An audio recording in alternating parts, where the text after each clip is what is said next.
Welcome to another edition of the Hoop Scoop. He's Mighty Joe Yeager. I'm Jarret Johnson. Mighty Joe, it's been a minute since we've done one of these videos together.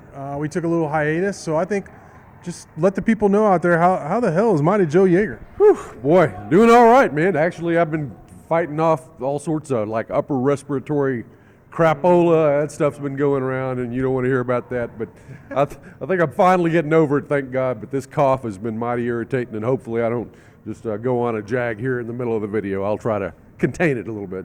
Just cough that way. I don't need to get sick right now. Too much going on, including Red Raider basketball, who's off to a terrific start under Grant McCasland. 14-2 overall, 3-0 in the Big 12. Last game, just a nail-biter against Kansas State. The Red Raiders were down by, I think, as much as 8 points in the waning moments, and were able to come back and get a big victory. What was your overall takeaway from that, and then just the 3-0 start overall, Joe? Yeah, that win was just, I mean, I don't know how well it came through the TV set, maybe it did. But, I mean, being at the game, it was a ringer. Man, it was like just an absolute war. You know, we've seen those games between Texas Tech and Texas, for instance, where these guys are just murdering each other out on the court. That's the kind of game it was. And really, for most of the game, Texas Tech was on the receiving end of all those punches, and you're like, boy, geez, I don't know if they're going to be able to bounce back from this. And they were down 9, I believe it was, with 4:20 to play, something like that. They had just hit a 3, and then Darian Williams comes down and hits a huge 3. All right, and that was one of about 2 or 3 huge plays he made right down the stretch. And it was just an incredible rally, and, man, you know, what a tough team they were on that particular day, and it looks like that's part of their DNA.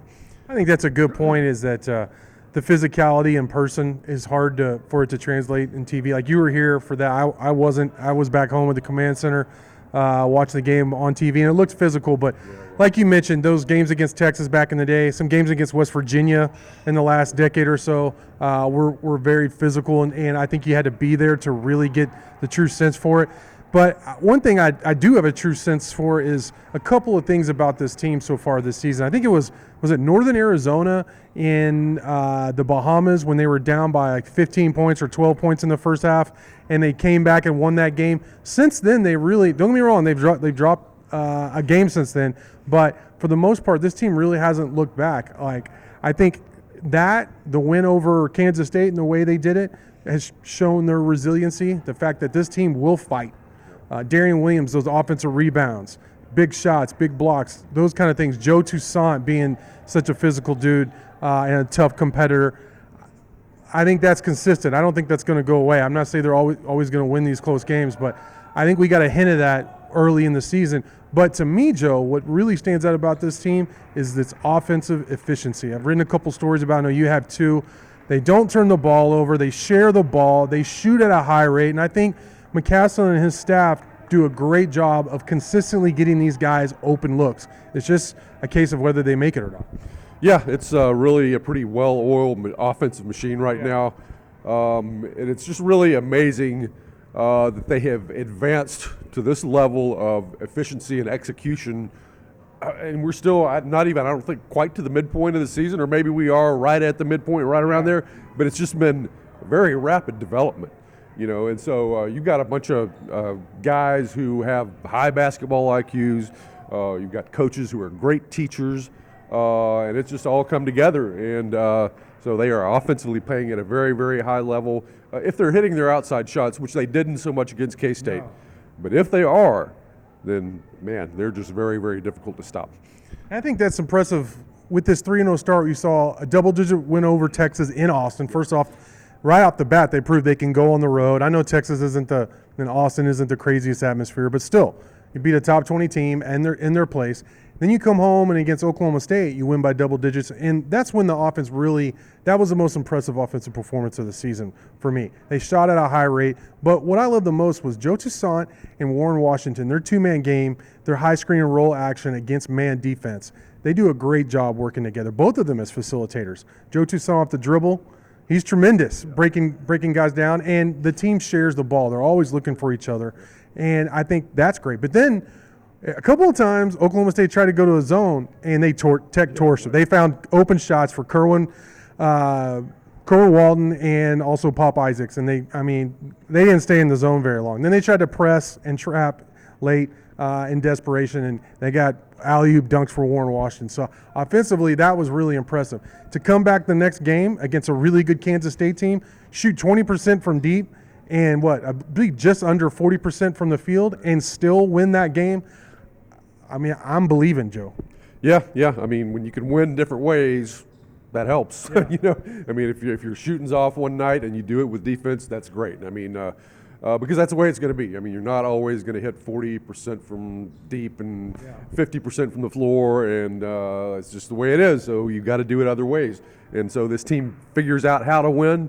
If one aspect of the team is not performing well, then others rise up. And so that's what happened against K-State. I think rebounding is still an issue for this team. I mean, you're only +4 in rebound margin right now, which is number 11 in the Big 12, something like that. And so Tech is a little bit vulnerable on the boards, and I don't know what you can do to remedy that. I mean, you got physical limitations. I mean, you're just not a big, super physical team. You're tough, but I mean, you only got so much muscle and beef to throw in there against some of these really great rebounding teams in the Big 12, like Houston, which you're going to be seeing. That's going to be a bit of an issue. I think that's to the extent that Texas Tech can improve on the glass. That's going to be where their ceiling is. Okay. If they get somehow better rebounding, then they can continue to climb up. If not, then there's a certain low. Well, I'm not going to say a low ceiling, but lower. I mean, I don't know if you can win the Big 12 without being a better rebounding team. But I mean, how many people were expecting Texas Tech to win the Big 12 title coming into the season? Yeah, that's a great point, Joe. And I think part of the rebounding problem, they were not a great rebounding team before Devin Cambridge's injury, but that didn't help things. What I love is they insert Kerwin Walton in the starting lineup, and they become, in my opinion, a better, more efficient and a better offensive team because he spreads the floor. And he's done a really good job of not just being a standstill shooter, but a all-around player for Texas Tech. How impressive to you, and we'll get to the Houston game here coming up next. We'll wrap up with that. But how impressive to you, has it been the fact that Tech has been able to adjust and become a different team and in some ways gotten better? I mean, they're a better offensive team, sacrifice the rebounding though. Yeah, I mean, I don't think there's any doubt about it. They have gotten better without Cambridge. And it's not because Cambridge is in the lineup anymore, not saying that or anything. But these guys have just really improved as a team, I mean, and there was not much of an adjustment period. You would think with losing a starter, and a guy who's playing 30-plus minutes per game, you pull that out, and, man, there's going to be some disruption here. But you just didn't see much of that, and they just sort of hit the ground running and continue to improve and play better. And it's, really been quite a sight to behold, and I don't know if anybody could have necessarily predicted that. Because, I mean, there was a little bit of gloom and doom. I mean, you've got a roster that's already got some limitations. I mean, this was not what you would call an elite power conference roster even coming into the season. I mean, it was pretty good, but not at a truly elite level. And you lose one of your starters, and you figure, man, boy, what are they going to be able to do to overcome that? And it's been very impressive how they've responded to that adversity. Yeah, I think the boost in the offensive efficiency has offset all the versatility, all the things that Devin Cambridge brings, which it's shocking to me, to be honest. I certainly didn't see it coming that they'd improve without Cambridge, but they could have really used them in the upcoming game against Houston, Wednesday night, 8 p.m. at Houston. The Cougars are coming off 2 losses. Welcome to the Big 12. 2 close losses, both at Iowa State, which is, I mean, that's one of the toughest places in the country to play. And then a 1-point loss at TCU, another very good team. But that is the Big 12. Now they got to take on a top 25 opponent in Texas Tech. What can the Red Raiders do? And are you expecting kind of a buzzsaw from Houston because they're kind of, wounded animal having dropped 2 straight? Or what do you think about the matchup going in this game? Well, I mean, that's the conventional wisdom is that they're mighty irritated having lost these 2 close games. I mean, they came in undefeated, number 2 in the country, or 2 or 3, something like that. Everybody's talking about how magnificent they were, and I was too, by the way, very impressed. And then boom, boom, boy, they lose a couple of games back to back, and their pride has to be smarting just a little bit right now. They come back home. They're probably a sense of relief that you're not on the road anymore. All right, we're back home where we belong, and now we're going to show them what we can do. And so it sets up sort of, psychologically or whatever as, Houston's going to come out and play really, really well. Tech's going to get their best shot.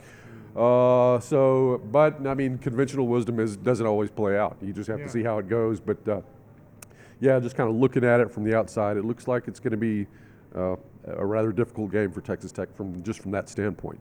Yeah, Houston opened up Big 12 with a big win over West Virginia, who is going to be the bottom feeder in the Big 12 this year, more than likely, and Oklahoma State. But then Houston went on the road twice. They're 9-0 at home, so both those losses came on the road. They were close losses too. Yeah, they were. It was a 4-point loss at Iowa State, again, one of the toughest places to play in the country, and then a 1-point loss at TCU, and that was back and forth and could have gone either way. To me, obviously Texas Tech needs to shoot well, but you've mentioned rebounding, both on the board and then earlier in this video. Along with rebound, what are some of the keys for Texas Tech in this game? Yeah, well, absolutely. Just to elaborate on it, with rebounding, specifically defensive rebounding, Houston is number 2 in the country in offensive rebounding percentage.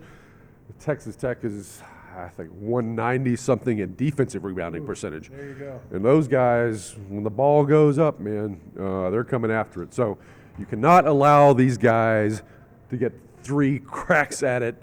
They have certain limitations offensively.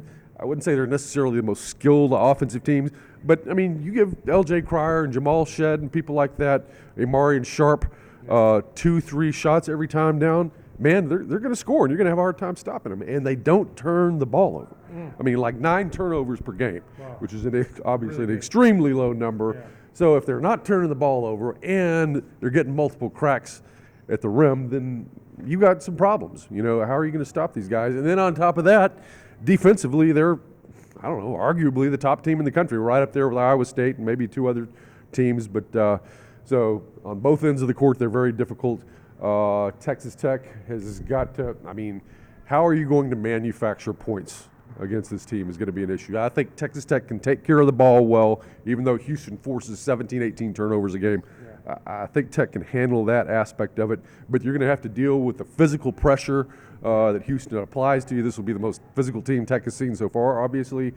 How will they respond to that? Now, that K-State game is good preparation for this because, they experienced something like that against K-State, who just bumped off, who was it last night?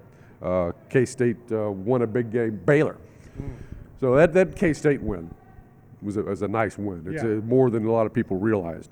So maybe K-State is a little bit of preparation into playing another really physical team in Houston, but they're going to have to deal with that physical defense and push through it in order to get some points, enough points to win.